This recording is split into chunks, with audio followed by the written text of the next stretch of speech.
everyone, and welcome to Season 2, Episode 1 of Reputation Rebuild at Auxerre with me, the United City FM. So we start another season in Ligue 2, unfortunately, but let's see if we can change that this year and go up to Ligue 1 by the end of the season. Let's see what happens.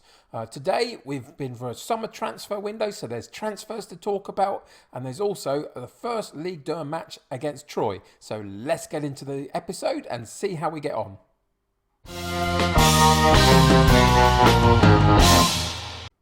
So it's been a really tricky summer, to be honest. We haven't got any money whatsoever. We're in debt as a club, which is, partly my fault, absolutely, but just the way that we inherited the club as well a little bit. And it's been a really tricky summer. I've failed to attract all of the targets that I want. I'm still in the market for one or two free transfers if I can get them. But I'll have to do that between now and the next episode. The transfer market hasn't quite closed yet. But we've done some business, and I think we have improved the quality of the depth in our squad, and maybe the first team 11 a little bit. So let's go and check out what we did in the transfer window. So let's focus on the outs first, and this list here we bought in 1.4 million, which didn't clear our debt unfortunately, but took a chunk of it away, which is fine. About two or three of these are young players going out, having not really made the grade, or I don't think I'm going to get the chance to use them, so I've decided to cash in on them. And the rest of them come out the first team squad. So the ones out the first team squad are Bar, Toure, Yatara, and Dom and Dujimon, and they leave the club for a number of different reasons. Aging out, contracts ending, had a better option, lots of different reasons as to why they particularly didn't stay in the club. And this list of half a dozen, there's two in here that are youngsters going into our younger sides. So Madhu and Boahin are going into our younger sides, and the rest of them, four so far, come into the first team squad, and there's probably a couple of names there that you might recognise. So first off, we needed a reserve goalkeeper, and we've gone one step better than that. I think Luka Zidane, obviously son of Zinedine Zidane, can definitely do a job for us, and we'll push Michel for that number one position. We'll see by the end of the season who holds it. To start with, Michel will take it, and we'll see whether Zidane can work his way into the side. So he comes in to fight for that goalkeeping role. The second player in, let's go to Claudio Gomez, one that we might all know. A youngster at Man City, out on loan to us for a season. Isn't the best by any stretch, but watch this space, because I would suggest that by the end of this season, these attributes in terms of his technicals and his mental specifically will improve a little bit if we can get him some game time. So he's just come in to rotate in that defensive midfield role, probably not start at the beginning of the season, but if he develops, then there's a chance for him as the season progresses. So Claudio Gomez comes into the club. The third of our players is another Man City prospect. Well, more than a prospect. He was just surplus to requirements at Man City for this particular season. Again, we've brought him in on loan. They provided some good stuff for us. We almost, and I really do mean almost, had Mason Greenwood in the club from Manchester United, which would have been phenomenal because his attributes for this level would be scary. But unfortunately, right at the last second, Sevilla came in for him and he went on loan there instead. But Man United weren't asking for any wage contribution or anything, and we almost got that over the line, but not quite. Anyway, Yangel Herrera comes into the club as a central midfielder. If you remember last season, we changed our shape to include a diamond in midfield and didn't quite have the best players to play that central midfield role for us because we had defensive and attacking midfielders up until that point. So this guy comes in to fill one of those berths, and I think we'll do it pretty well. More than happy to have him in the club. And the last one is a backup option to Saki. If you remember, Chambost was in the club on loan last season as an attacking midfield option. This season, it'll be Medinda.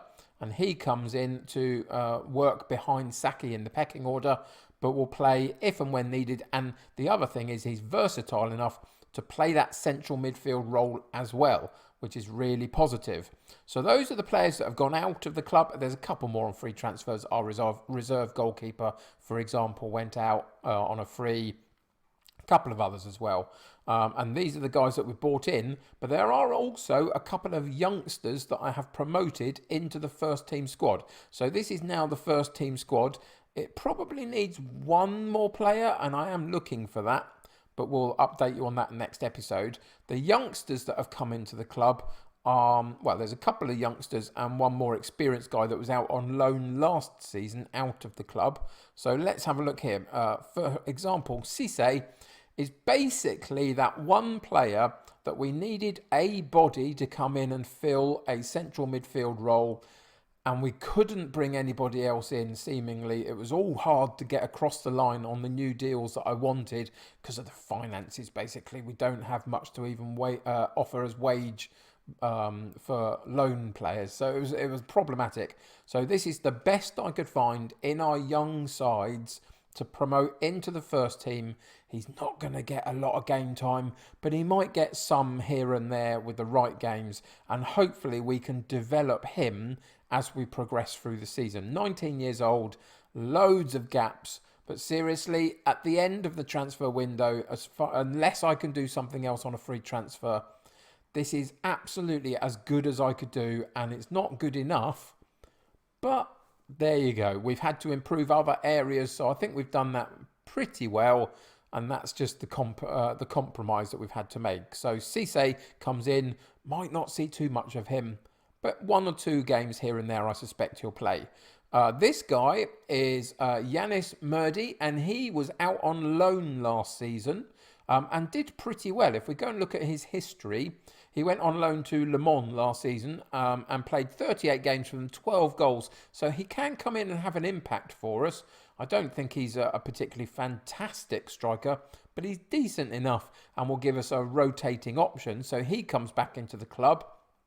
The likes of Yatara and Dujimon have left, so we needed a couple more strikers in. So he's the first of them, and this guy I am quite excited about in the sense that he's got a lot of potential.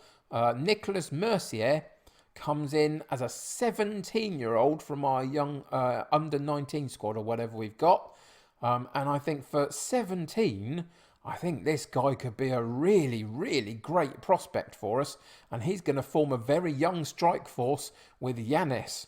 And we've switched the roles around a little bit. I'll show you that in a second. But this guy, I have all the hope in the world that he can actually do something for us at the level of football that we're playing and develop if we give him the game time this season. And he will certainly start the season as our number 1 choice alongside Yanis. And it's his to lose or to hold on to, really. We'll see how he gets on. But Nicolas Mercier, I think he's going to be good for us. I hope so anyway. So those are the youngsters that we promoted and the guy that's come back in from loan. The only change in this setup is that Herrera comes in and plays a box-to-box midfield role rather than the Carrilero role that we were playing before, just because he plays this role better. And I think he's got the ability to do both, to attack and defend, so he'll help on that front. The defence basically remains the same. Adiote holds his position in defensive midfield, and Gando won't play all the time, but he'll play some of the time. Saki was a star of our show last season in bits of it, and I think will do a decent enough job for us again this season. And then the up top section, the striking options, is what we've changed slightly. Now, Yanis was playing the more advanced role last season, but only out of necessity, not because I thought he was going to be fantastic at it. But if we go and have a look at his attributes, you can see that he's far more suited to, even though it says an advanced role, advanced forward is his best role, he's far more suited attribute-wise to something like the target man. You can see here that his attributes fit pretty well with the target man. We could do deep lying forward as well with him, but actually the target man with the heading that he's got, the strength that he's got, I think that's going to work pretty well for us. So he drops into that role, and it's Mercier that comes in and plays the poacher role, and hopefully he can get the goals for us. So there's been that little slight change at the top of our team, but other than that, mostly it stayed the same, and we stick with this narrow formation because I'm determined to bring success to Auxerre using it now as much as we can. So that's basically what we've done over the summer. You've now basically seen the tactics haven't changed an awful lot. In terms of the vertical tiki-taka and all the style of play, it hasn't really changed too much. The only thing that I've done, because we've got slightly better passers of the ball in the central midfield role, is that I've dropped the passing directness into shorter, just to shorten the passes that we do, and so we can hopefully keep the ball better this season. So that's the only change that I've really made in terms of the actual style of play itself. So I've told you about the transfers. I didn't let you know too much about our friendly matches, but they were pretty good against average size, to be honest. We got a 0-0 draw in there a little bit, but other than that, some good wins in there. So confidence was boosted by that, and match sharpness and fitness was boosted by that, which is great. So we are now ready to go for a new season. And first up, at home, it's Troyes in Ligue 2. And today, the team is going to be Michel in goal, Bregury and Cyprien in central defence, with Setou at right back, Boto at left back, Adiotti, Herrera, Ngando and Saki in central midfield, with Yanis and Mercier up top, with Wilson, Gaspar, Gomez, Belogu, Medinda, Labihan and Murdy on the bench. And there's still a couple of names in there that I'm going to have to get used to, but it's all good. So let's get into today's game and see what happens. So right from the off this season, we're going to absolutely demand that this team does something in this division. So assertively, I've said at the very beginning, I'm expecting you to win today. We are at home. We have to make the home advantage pay. So let's bring on Troyes and see how we get on. See if we can get up to a positive start. Lots of good vertical tiki-taka movement with the ball through the side to get a few shots at goal. Let's see if we can do it. They've come in with a 4-2-3-1. We're in our diamond, and immediately Yanis gets on the score sheet. After 7 minutes, the corner comes in to that far post from where the corner was taken, near post for us as we were watching, and it's Yanis underneath the ball and puts it into that far post from his perspective, and we take a 1-0 lead. Really great delivery, really great header, really positive start. Let's just pause the game, go into this setup a little bit and change that to behind the goals so we can see what's going on in the replays a little bit differently.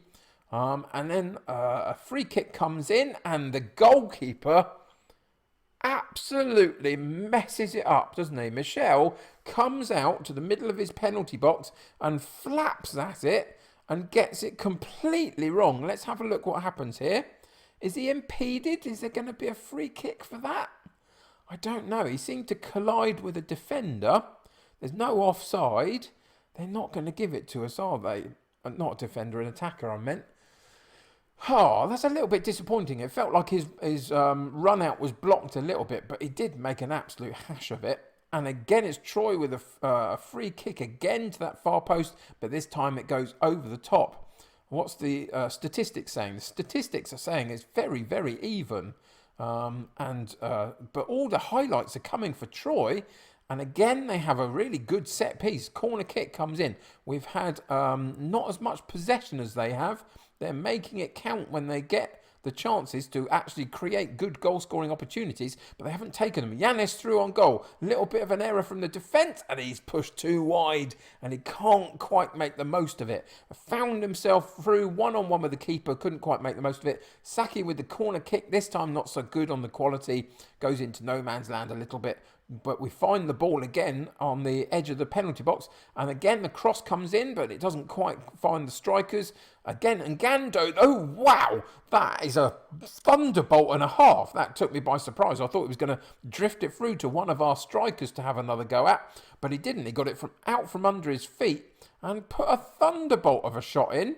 It finds him on the edge of the box there. Herrera heads it across to him, gets it out from under his feet. Left-footed, swings the left foot, and powers it into the back of the net. And at 39 minutes, we take a 2-1 lead, which is fantastic. Just leading into half-time, if we can hold on to this, it gives us something to build on, doesn't it, for the second half.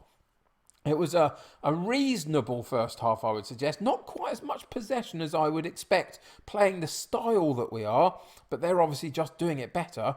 We've had reasonable amount of shots at goal, and look at that, 7 out of the 9 on target, which is fantastic.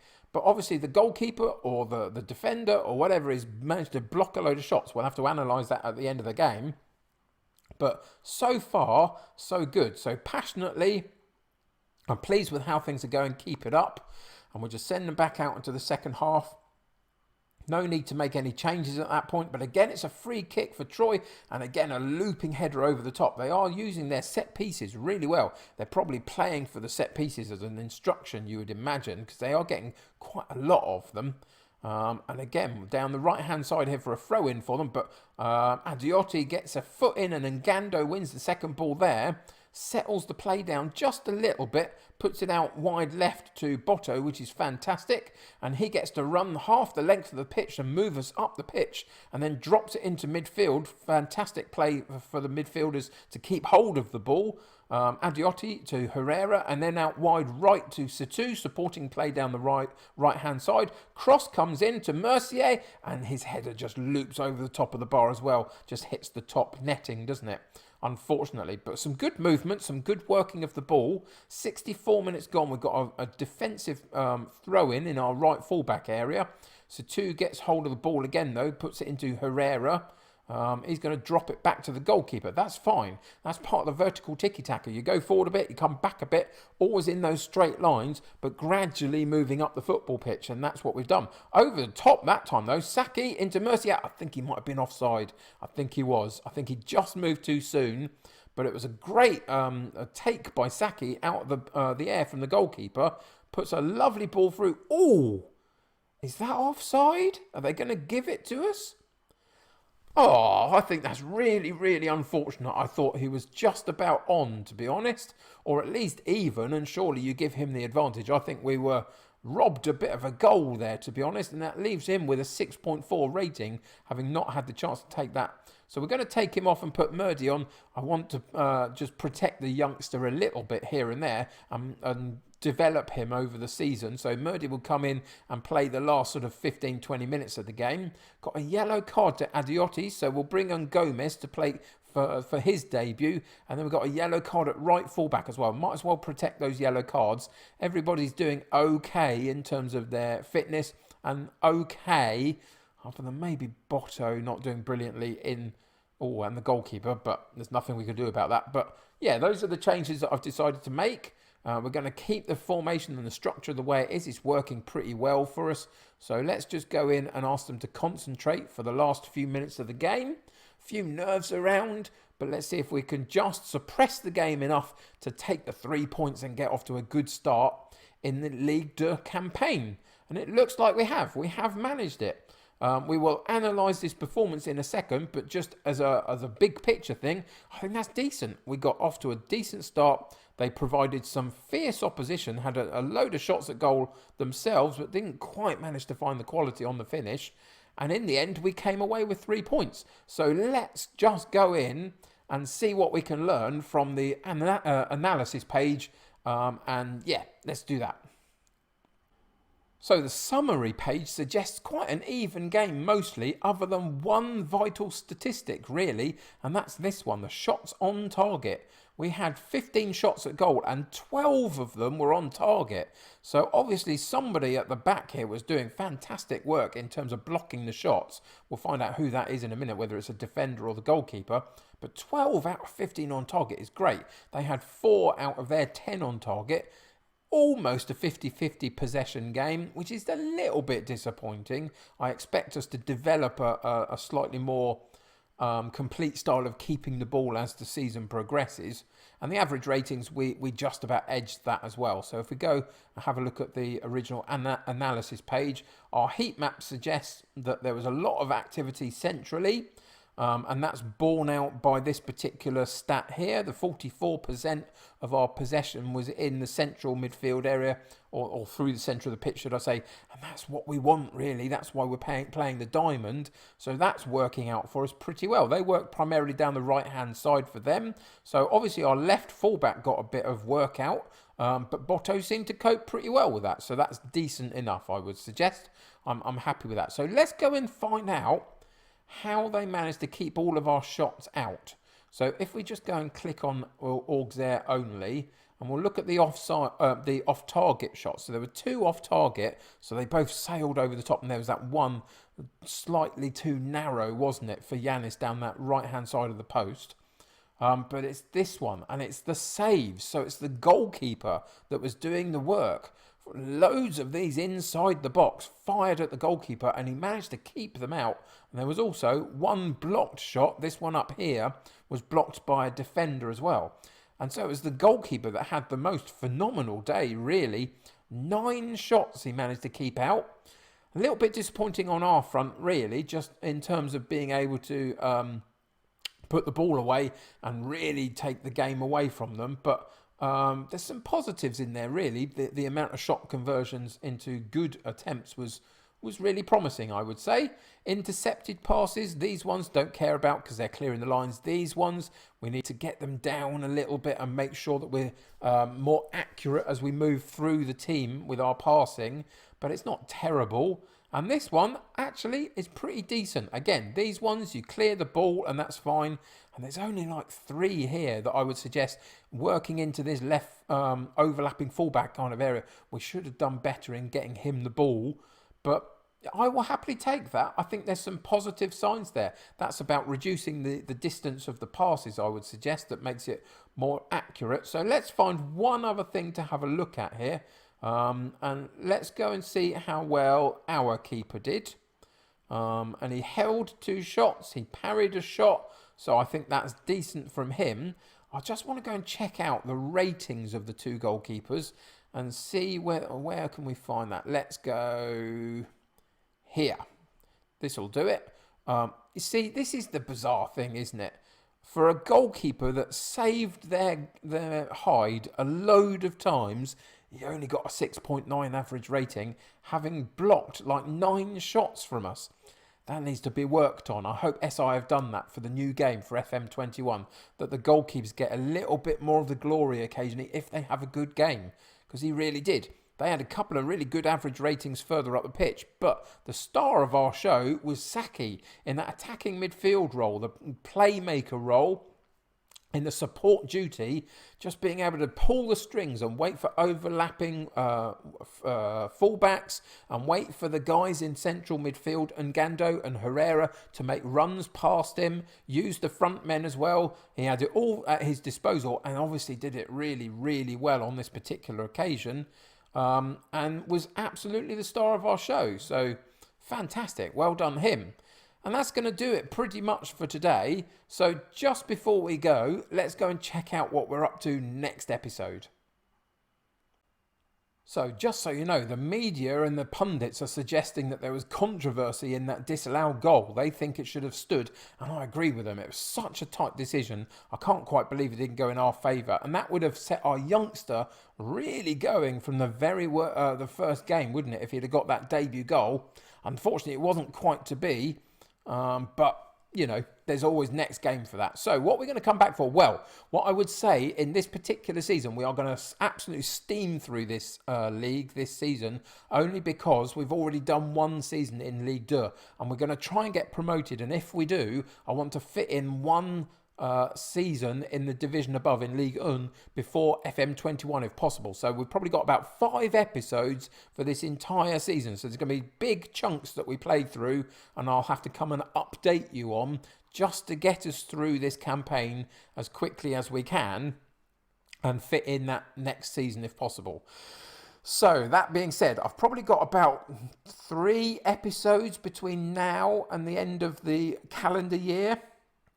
So this one here for Cannes in the end of December. So if we fit in another 2 episodes between now and then, let's come back for Lorient in the home match against Lorient. Then we'll probably play another game around here. and then the Cannes game to finish the calendar year. So that will be 1, 2, 3. Oh, that's too many. Let's just go for Lorient, and we'll probably play through to Cannes after that.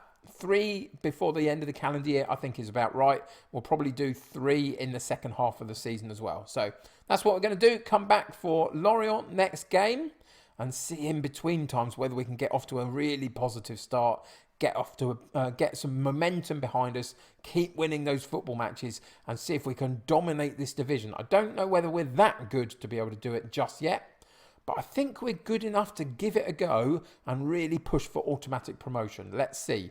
So thank you very much for joining me today. I hope you enjoyed this particular episode. I hope that you're happy that we're sticking with Auxerre. Mighty Moron has gone by the wayside just because of time restraints between now and Football Manager 21. I enjoyed my time there, but to be honest, it wasn't getting the viewing figures either. So that's a lesson learned for the future, but it was decent while it lasted. All the focus now on Auxerre till the end of FM20, which is only about a week or so away for us at this point, in terms of how much recording time I've got. So yeah, it's going to be a fun ride though. Let's see if we can get those 2 seasons in and see if we can actually get into the top division by the end of it at least. So thank you for joining me today. Subscribe to the channel if you haven't already and join my United City community. The more the merrier. Click that like button for me. Helps me get seen by lots of other people. Share the video out. Tell your friends to come and check it out. Check my content out. In terms of FM21, there's loads of new series coming, which are going to be a lot of fun, I hope. Anyway, until next time, take care of yourselves. I'll see you very soon. Bye for now.